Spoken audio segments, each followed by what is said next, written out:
The U.S. Federal Reserve, which essentially controls the country's money, is ready to classify digital currency as legitimate currency. It's too soon to read a whole lot into a new proposal launched by the Fed and the Financial Crimes Enforcement Network, FinCEN, but the implications are real. The two government-backed entities want to redefine money to include digital currency, which would set the stage for the eventual acceptance of digital currency as accepted, regulated, and supported money. The Fed and FinCEN are suggesting the change to how money is defined in order to give regulators more control over the digital asset space. They're currently on a mission to compile feedback and data on what a retooling of the definition of money might mean, but, if the idea moves forward, digital currency would conceivably meet all the necessary requirements to be considered legitimate currency and would be able to be accepted everywhere fiat is now used.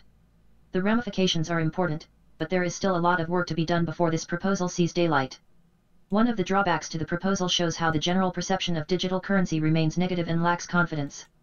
The Fed and FinCEN would, in conjunction with the inclusion of digital currency as money, lower the threshold for cross-border transaction reporting. Currently, anything above $3,000 has to be reported, but they want to push that all the way down to $250. It's hard to imagine that this comes by way of anything other than the plan of legitimizing digital currency as money. The Fed published a notice, PDF, on its website last week, explaining its plans by stating, "The board and FinCEN are issuing this proposed rule to modify the threshold in the rule implementing the Bank Secrecy Act, BSA, requiring financial institutions to collect and retain information on certain funds transfers and transmittals of funds." The proposed modification would reduce this threshold from $3,000 to $250 for funds transfers and transmittals of funds that begin or end outside the United States.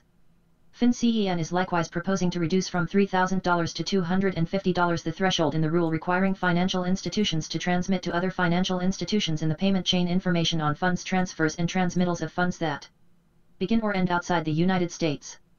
We are also proposing to clarify the meaning of money as used in these same rules to ensure that the rules apply to domestic and cross-border transactions involving convertible virtual currency, CVC, which is a medium of exchange, such as digital currency, that either has an equivalent value as currency, or acts as a substitute for currency, but lacks legal tender status. We further propose to clarify that these rules apply to domestic and cross-border transactions involving digital assets that have legal tender status. Should this plan be approved, the e-commerce industry will benefit tremendously. This includes the online gambling segment, which would then have the Fed's backing to expand into more regulated markets in the US.